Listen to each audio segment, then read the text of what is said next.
for coming from far and wide. I know people that are coming from different places. I'm delighted to have this opportunity to talk about my childhood memoir, bearing the typewriter, Childhood Under the Eye of the Secret Police. And I'd like to thank the East End Library, and especially Penelope Wright and Yvette Postel at the Rogers Memorial Library for inviting me to give this talk. I'd also like to acknowledge that probably my mom is in the audience. I'm not sure if she managed to sign in. She was on her way back from the doctors. But thank you everyone else for coming and for listening to tonight's talk. I know it's at the end of the day. So many of you have probably had a lot of Zoom. So I wanted to start talking about, first of all, the reason for which I wrote this book. And then read little bits from the book, little parts from the book. And I would love to take questions at the end. So, you can put them in a chat as I talk. So in 2006, I was working as a creative arts fellow in literature at Wolfson College, Oxford University in England, after I finished my PhD. It was a wonderful time in my life when I enjoyed teaching, writing, the successful publication of a collection of poems, and the blossoming marriage. So my husband and I began thinking that it was time to have children. Nothing could have been further from my mind than writing a book about a traumatic childhood past in communist Romania. An adolescence marked by visits to prison to see my father in chains as a political prisoner, and the months that led up to being thrown out of the country. I had worked very hard over the years as an immigrant to put the past behind me and live a new and happy life. As I was about to become a new mother, I felt the need to reflect on the identity I wanted to give my son. And it became important to make sure that he would have his own relationship with my country of birth, Romania. So, Bearing the Typewriter was written to deal with this very specific personal question about what language I should teach my son. Should I teach him the Romanian language? And the story that I wanted to give him for his life to take on with him. So as I wrote the book, the miracle of storytelling happened. I was able to return fully to my country in ways that I didn't think were available to me. And so I want to read tonight from the book, from the story. I grew up on a farm with very loving grandparents. And so I'd like to read a couple of little excerpts from what it was like to be in Romania at that time. This is 1972, 1975, 6 years old. My sister and I spent the weeks licking cream from the clay pots where Bunica ages milk for buttermilk. We pretend it was the cat that did it, so the cat regularly gets shooed away from the kitchen. We watch the stork come back to her nest on the tall stub of the oak tree in the backyard and fly off with her babes, practicing for the migration. We go to the family vineyard with Bunicu, my grandfather, to check on the ripeness of grapes. Bunica, or my grandmother, is superstitious about everything. If your nose itches on the outside, you will laugh. If it itches on the inside, you will cry. If there is a thunderstorm, it means that Saint Elia is driving his chariot in the sky and is angry. If you hear the owl of night, you must feed it polenta and salt to send it away with its bad news. If you dream about snakes, next day it will be windy. She has an explanation for absolutely everything, which turns me too into an interpreter of everyone's symptoms and dreams. So this is just a tiny little bit about growing up with lots of rituals and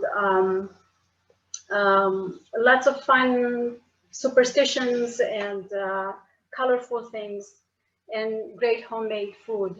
And since we're coming onto Christmas now, I wanted to read a little bit about a ritual around the villages in Romania. I hope they're still taking place in these years, of the priest coming to make the prayers for the house and for people in a house before Christmas. So the priest makes rounds from house to house in his long black robes, holding his holy book, censer, and cross close to his chest. Usually people wait for him at the gates, trying to look serious and sinless. He comes with his cantor, who has one leg shorter than the other and hobbles about him singing at the top of his lungs. After we kneel before the priest and the prayers are said, he shakes the basil soaked in holy water over our faces and all over the corners of the house. Bunica offers him and the cantor a glass of wine and some turte, and she asks me to put some money in their pockets. Needless to say, the priest is always tipsy by the time he arrives back at his house, which is one door down from the nursery school, making it four doors down from our school and from our house. And we always laugh watching him stumble on a pavement. Ho, ho, ho, father, giggles Bunica. So it was the very early childhood. It was very colorful and full of gossip and full of wonderful things that now no longer exist. And one of my earliest memories is this deep happiness that I had with my parents, this ritual of going every year to the Black Sea. I'd like to read a bit of this because this gives you a sense of my parents before they began their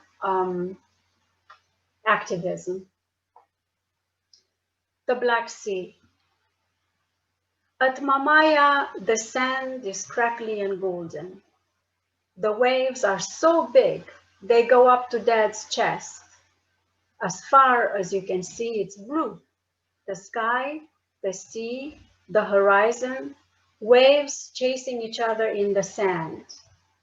The sea is never ending, ever-changing hues between blue and green, all except the foamy white crests of the waves. Dad takes us to see the sunrise on a beach. The sun comes out of the water, an incandescent ball. He chases us and Mom in a salty, chilly breeze, close to the noisy waves on the tight, wet sand. We buy lots of toy tools to make sandcastles, eat fresh peaches every day after lunch. There are boats and safari-like settings in the parks with lions and elephants, and we find the 7 dwarfs too, made all of plastic. My sister and I wear sailor outfits and blue tinted sunglasses. We pose with all the creatures and climbed into all the boats that go nowhere. But the true source of fun is Dad. He takes us up on his shoulders and throws us into the sea, making Mom scream with worry. He has strong shoulders and arms. We climb on his back, asking him to swim with us far out. Mom is best at jumping waves. We hold hands while we wait for the wave to lift us and jump on it at the last minute so that for a few seconds our bodies crest with it towards the shore. The sea shows us starfish and fish which mom and dad hunt with forks in the rock crevices. The tides come all the way to the restaurant terrace, making the chairs dance. But it was not all. It was not all this. While my parents were trying to give us this calm life, this wonderful life without worries, um, they were experiencing economic hardship, and the country was going through food and electricity shortages. At that time, my parents were working in a grocery store. We were in the eastern side of Romania, near Galați, and they had a chance to both experience the shortages, the food shortages, everything was rationed, but also they had a chance to see people frustrated and suffering because of this. Also, my father had a political past that I didn't know about at that age. And he continued with his political activism. He picked it up again. My introduction to the life of shortages and the frustration of people, and also the censorship, happened by going to the store to be with my parents after school, and watching them sell the bread in a bread line, and also listening to Radio Free Europe at the back of the store with my father and some of his friends. Radio Free Europe was banned during that time in Romania, but everybody listened to it. I internalized the rhythm of the shop, partly by being there and partly by listening to my parents talk about their days. I also learned about my parents' breaking point. When they open for business at around 6 in the morning, mom and dad sell the yogurt to people who have been waiting in queues since 4. Many people bring their summer chairs with them to sit while they wait, so the shop front generally has a kind of buzz around it. The yogurt comes in small jar glass, tastes sour and soothing, and everyone returns the empty jars to buy the full ones. At 5 in the afternoon, we prepare for the bread lines. My parents shut all the doors to the shop, barricading us inside. The bread truck comes and they unload the loaves to the back. My sister and I often helping. We stack all the bread on shelves in front of a small square window at the side of the shop. Both mom and dad become tense, and so do all the other shop helpers. The smell is incredibly sweet and nutty, rising warmly from the shelves, wafting towards the little square window. Right at 5, I hear the sound of a coin tapping on a window. Out of nowhere, people come, intent to get to the front of the line. Small children, barely able to lift their hands to the window. Older people with their canes, working people off the bus, children still in their school uniforms. Each one waves the daily ration card and their 5 lei with a sort of desperation. There is never, ever enough bread to go round, so people fight each other until the strongest make it to the top of the line. Older people scream and beg dad to reach toward them with a loaf. Women plead with mom. Kids get smashed together, and almost every day, some poor old soul passes out. As mom rushes to call the ambulance, dad swears violently, while my sister and I help handing out loaves to disheveled people who look like figures painted on the church frescoes of the Last Judgment. All of these hands accumulate in my mind day after day, week after week, an image of leaves shivering against the glass when I'm drifting to sleep. At the end of the bread hour, many people go home empty-handed. And I see under the window fallen buttons from overcoats, lost scarves, dropped change, all stamped in a black, dusty earth. No, because this is really something that happened all the time. It wasn't an isolated incident. My parents at some point reach a breaking point, and my father decides to begin making flyers that will that he would spread with my mom all over the country, and they would ask for several things.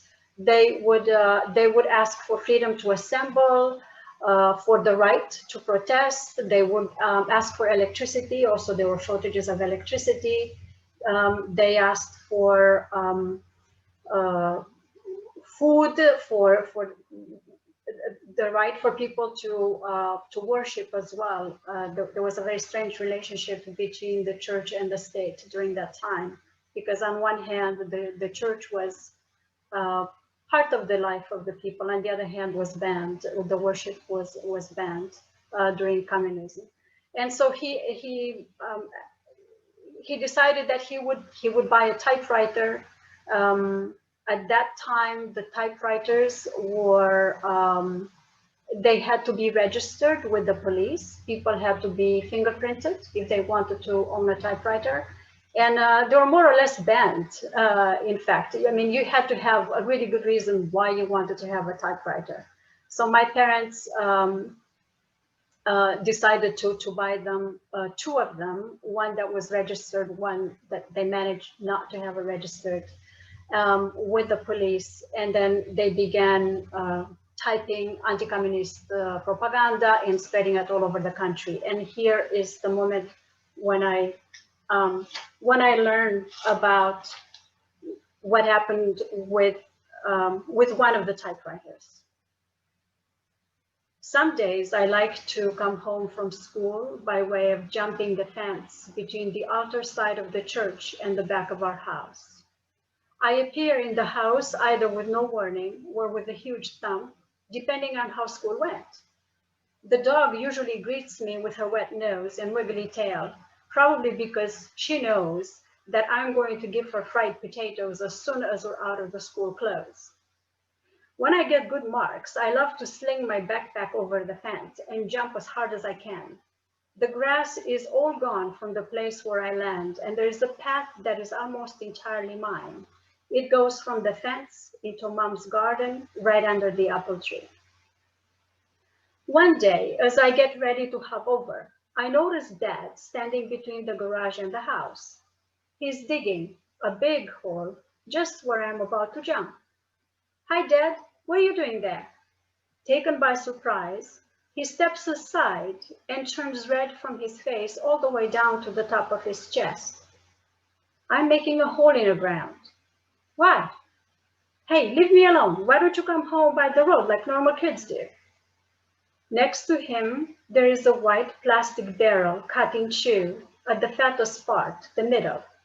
Inside the barrel, there is Erica, our typewriter, partly wrapped in the green towel that Dad keeps over the windows in the living room. What's the typewriter doing here?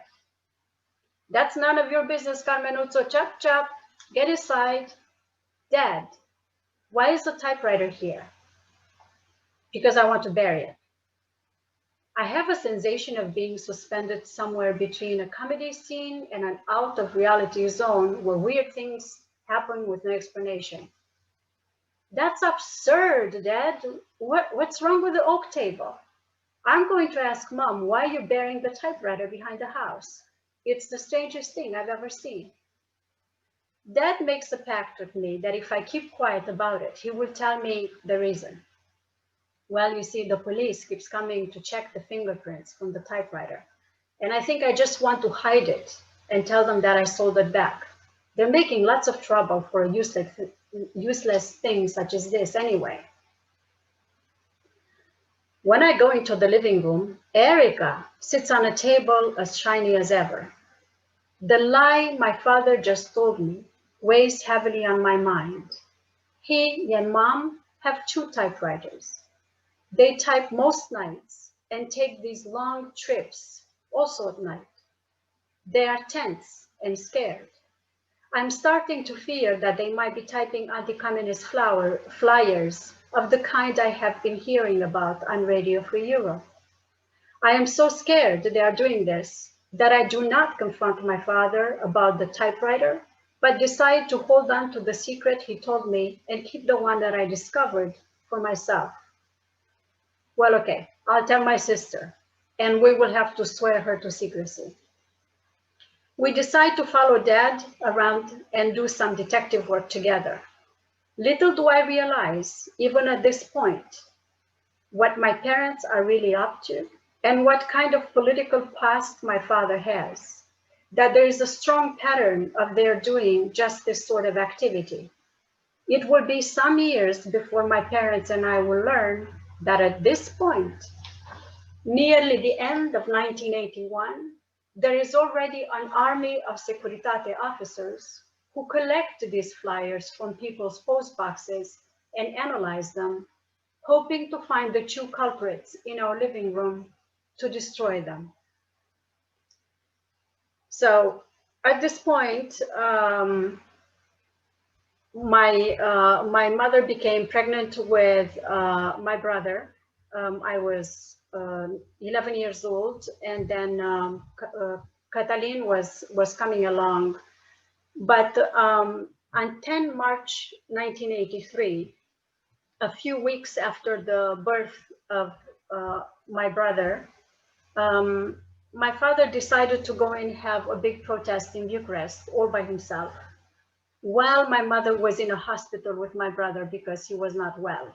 So my sister was away at the gymnastics school. I was home with my grandmother, my father's mother, and my mom was in a hospital with the newly born Catalin.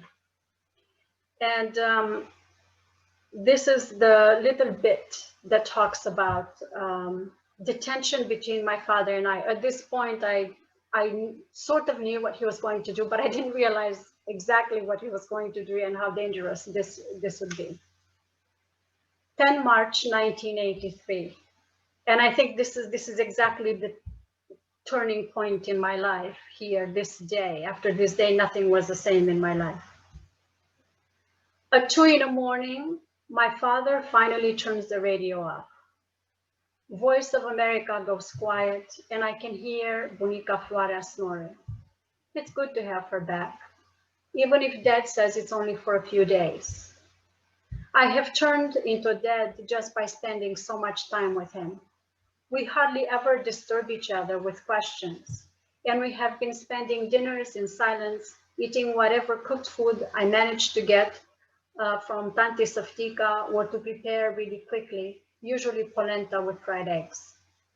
We listen intently to Radio Free Europe and Voice of America. He spends the days in the attic or garage, and after school, I study undisturbed. By now, studying is a release, so I pile the books and notebooks by subjects on the big table in the kitchen and lose myself in ancient history, geography, literature, maths, physics, and French. Carmen, come and close the gates. No, just the front door. Tell them nothing. I get up and walk after him. There's nothing but a bit of fried cabbage left to eat. When are you coming back?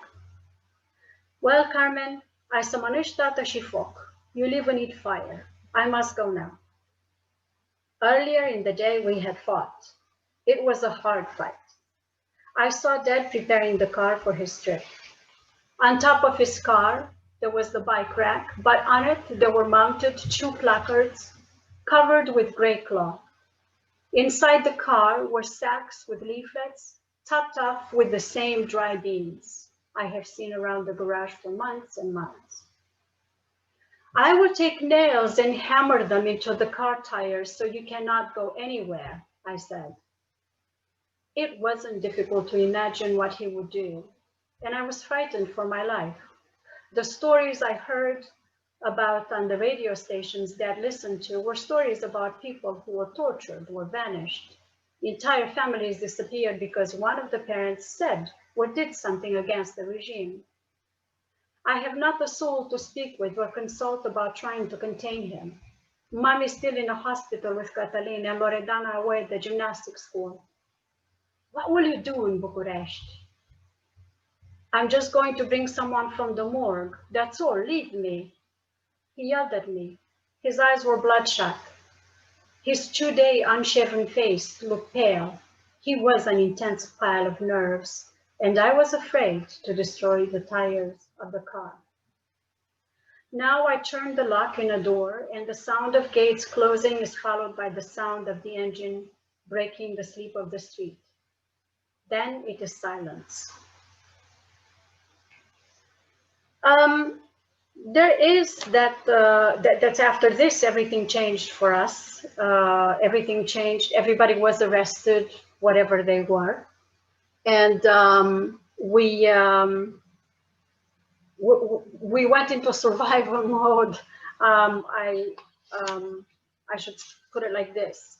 But among the interrogations and the humiliations at school and the isolation that we have suffered in different places, there was a ray of light, and this was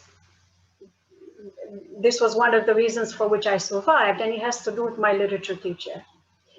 I'd like to read the short paragraph about her. Carmen Bugan, go immediately to the teacher's office, announces the literature teacher gravely. She just burst in during the math class.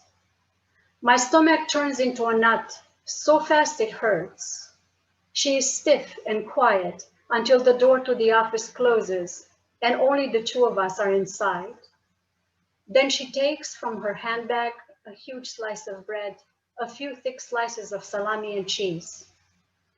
Eat. Do not speak a word now or to anyone, she says. She has tears in her eyes as she goes to listen at the door for anyone coming down the hall. I obey and I eat. Tears and food taste so good together. Then she brushes the crumbs from my uniform, wipes my eyes, and takes me back to the maths class. This ritual, under the pretext of some kind of punishment, now happens a few days every week. I can show no gratitude except by eating her food.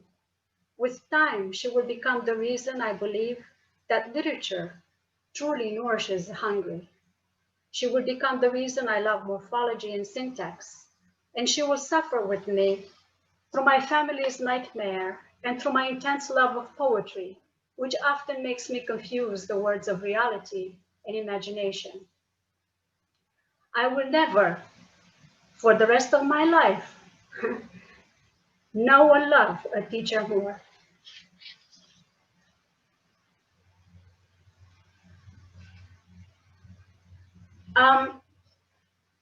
There was a lot of abuse that we endured then.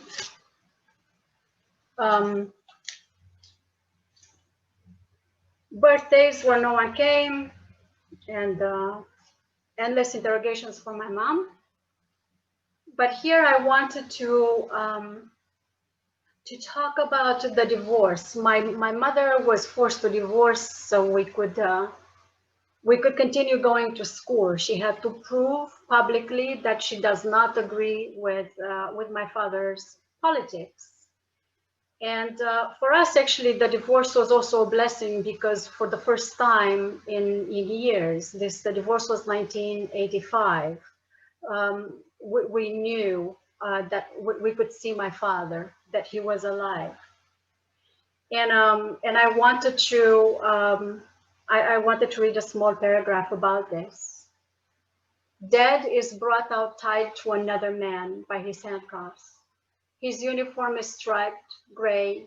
He has a cap on his head and he blinks in the light. Tatiku, Tatiku, I say with Loredana calling for him.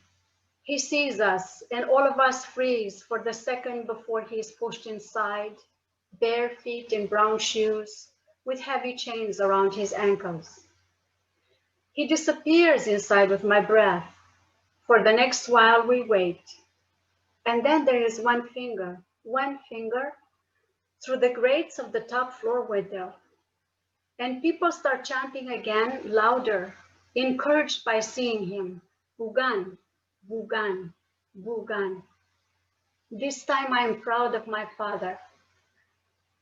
And I want to say I'm his daughter. And you can ask me about him. No one can do what he did. So this was the time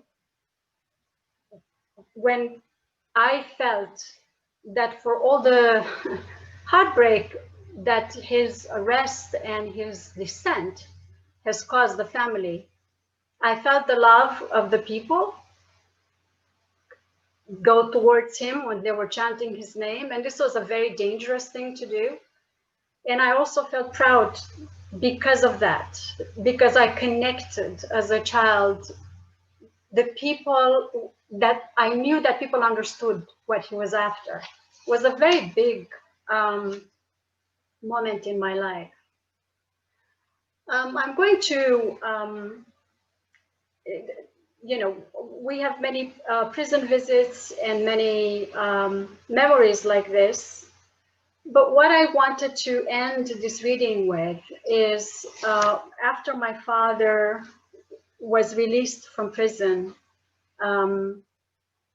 we were allowed to leave, to go to the United States as immigrants. It has been 11 months of house arrest, but we were able to get the passports. And what I wanted to end the reading with tonight is the last night in our house before we left Romania. The last night in our house, we slept on the floor on mattresses like refugees. For despite the warning to leave what was left, we each gave away or sold what we could to anyone we could.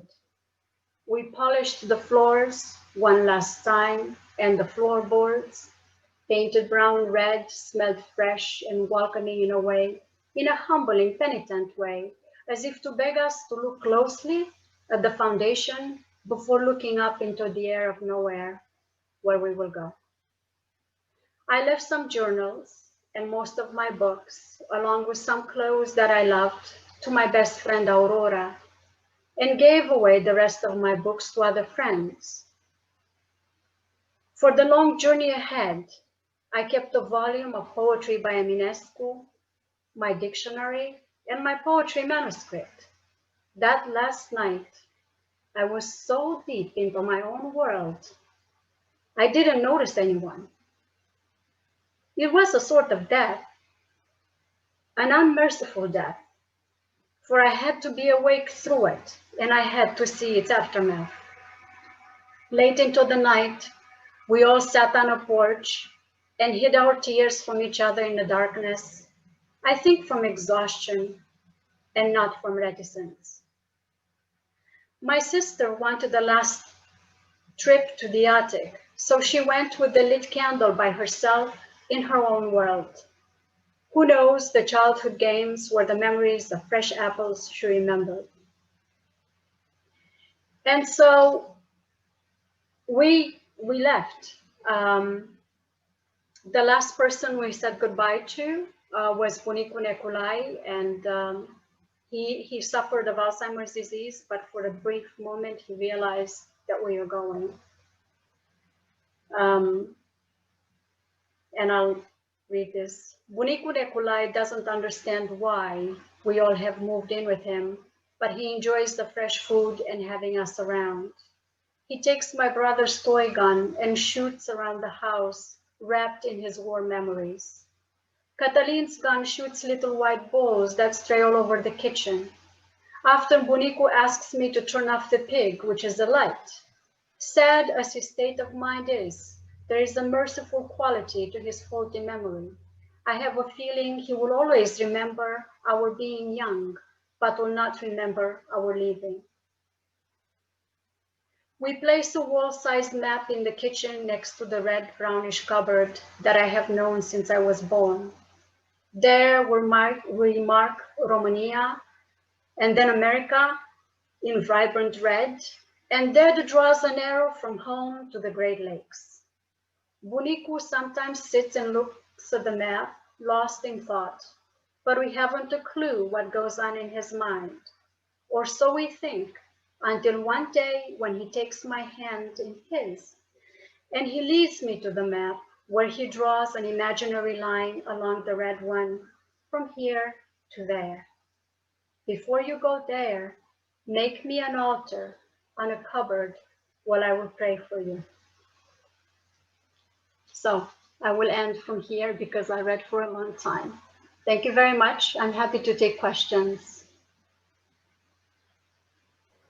Carmen, there are a few questions that you may have missed while you were speaking. So if you'd like, you could grab some of those. Yes. Do you want me to go through them or can you see them? Yeah, can you go through them because I have a hard time seeing actually. Okay. Well, someone is joining from Middlebury, Vermont. That's just a shout out to Vermont. Mary Ann. Hello and welcome. Thank you for coming. I think you saw Penny's comment wanting you to introduce your parents. I don't see that your mom made it on. I was looking. So, yes. But let's see. There was a question. Someone asked about the food lines. Let's see if I can find it. Oh, Tom Grunfeld wanted to know what years you were in Romania. So, well, I was born in 1970 and we left at the end of 1989. So I came to the United States when I was 19, at the end of 1989. Okay, I see here another question. What was your parents' response to the people in Timișoara rising up? I mean, they were delighted, but we watched all of this. We left at the October 30th. We spent 2 weeks in Rome, and after this we arrived in the United States on November 17, 1989. So we missed the starting of the revolution and the revolution itself. We've seen it from the TV, from the United States. Someone asked about divorce was reversed. Yes, here. How were you all able to live together post-divorce? My parents were remarried as soon as my father was released from prison. He was released from prison because of a general amnesty that was given in a country by Ceausescu. Let me see. Someone asked about the bread lines. That was a little earlier. Did the bread lines continue after the regime changed, and how so? The bread lines after the change of the regime, I wouldn't know because we were here. But I have a feeling that things have improved quite, I mean, from what our relatives were telling us, things have improved quite fast, in fact.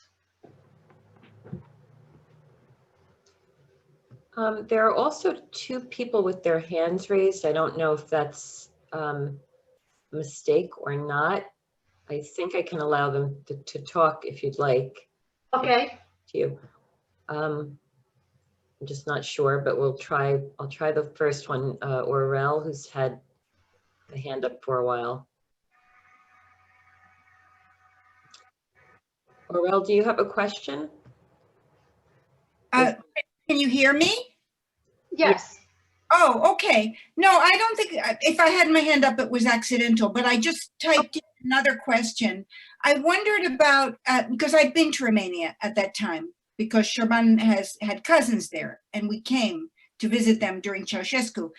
And I remember with them, because I don't speak Romanian, we always communicated in French, and I was told not to speak in the stairwell of their building ever, because we weren't supposed to stay with them, but she insisted we stay with them.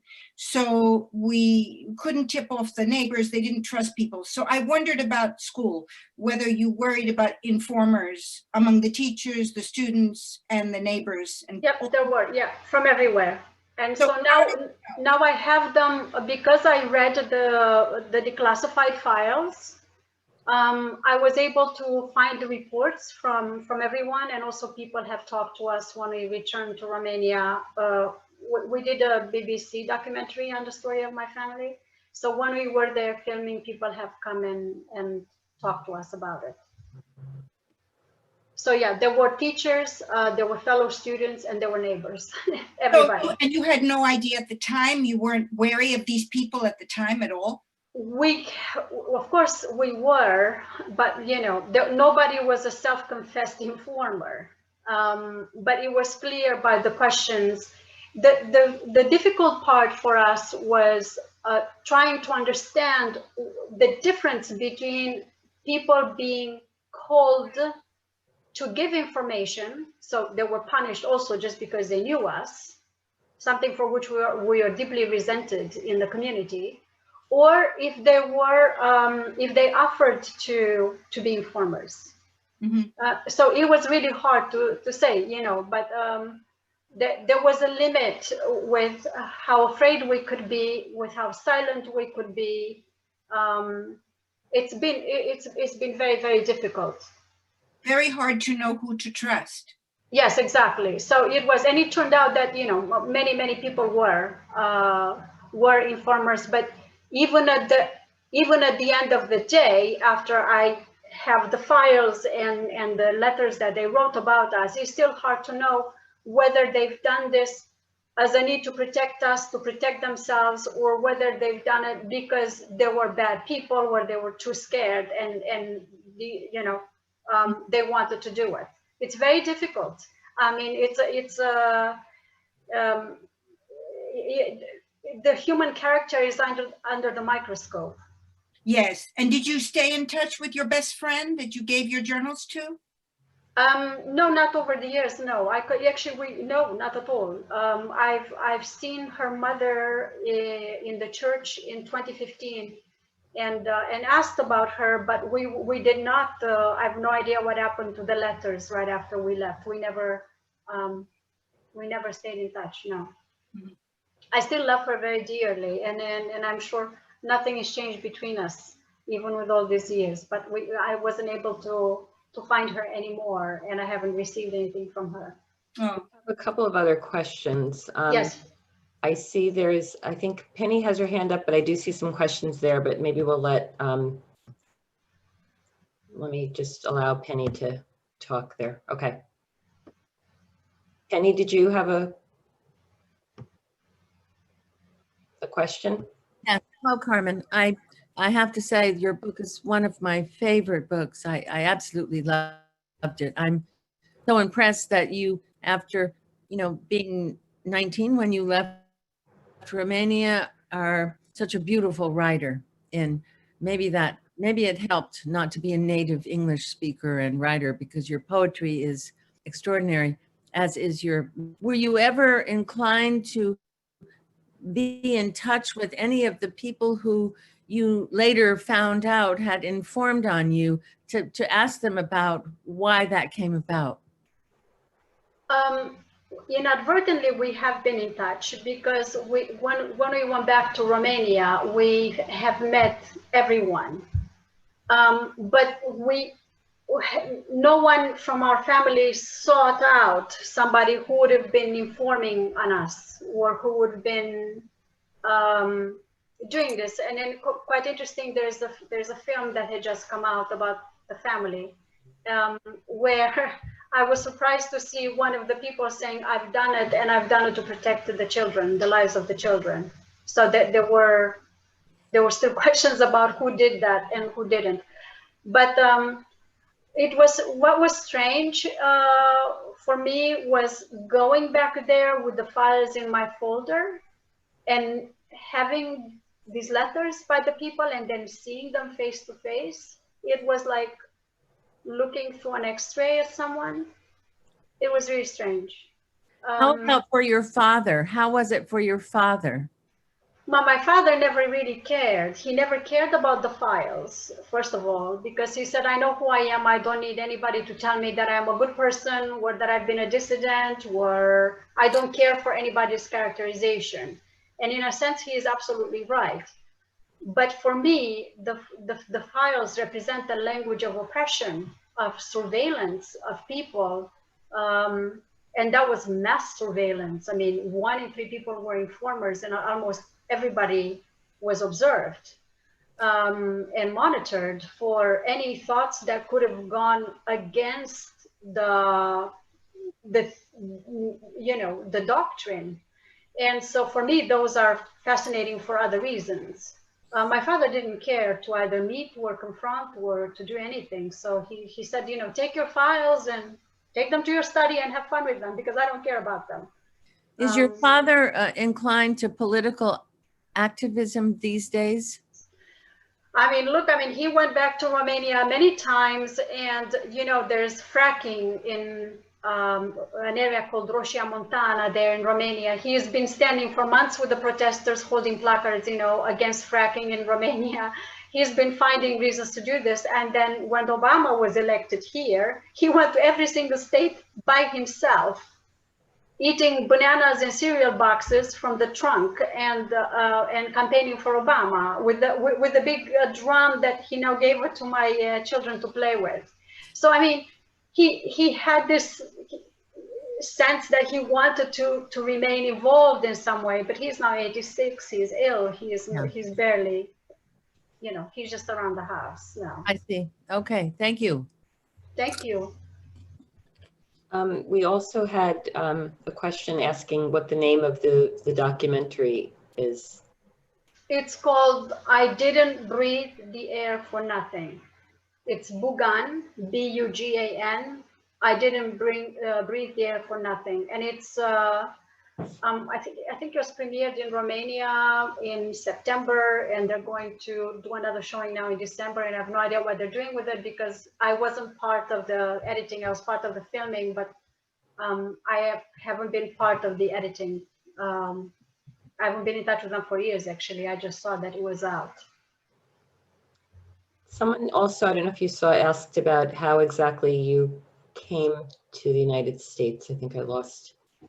Yeah, so there's, I talk a lot about this in a book. So when my father came home, he wasn't really allowed to work, but he was in danger of being taken to prison for being a parasite. If you didn't work, you were a parasite. But because of his political prison background, he wasn't allowed to work. And when he finally was given a job, there were attempts on his life. And there were death threats on a phone in the middle of the night. 2, 3 in the morning, we'd get phone calls saying, I'll kill you, criminal. We didn't know who it was. I mean, all kinds of things like this happened. And so he wrote to the internal ministry asking for to leave the country. And then I was the one who traveled age 19 before we left to the American embassy to give a testimony on behalf of the family and ask for political asylum. And this was arranged through my father's friends who had the phone number of the embassy. But we knew that at that time, Radio Free Europe has been talking about him. So the government here would have known him quite well. Amnesty International had campaigned internationally for my father. 1986, he was the dissident of the year. Every month every month they featured one dissident from one country, asking people from all over the world to write letters to the country's president to release that person from prison. When my father was in 1986. And so there was a lot of course, all of this I found out later on as a student at Michigan, when I was able to research to see if anybody knew about us. But the American embassy knew about us, so it was very easy. We got visa almost instantly. What we had to do is wait 11 months to get our passports under house arrest, because that was a form of torture. before we left. I think that might be all of the questions. There's a question, if we miss the Poetry Universe, is there a way to see it? Yes, we're giving it again at Emma Clark in June. For those interested in communist, yes, the Lives of Others is a fictional story based on a life of the writer who hides a typewriter and sends letters about the situation in East Germany. I really loved the film and I recommend it.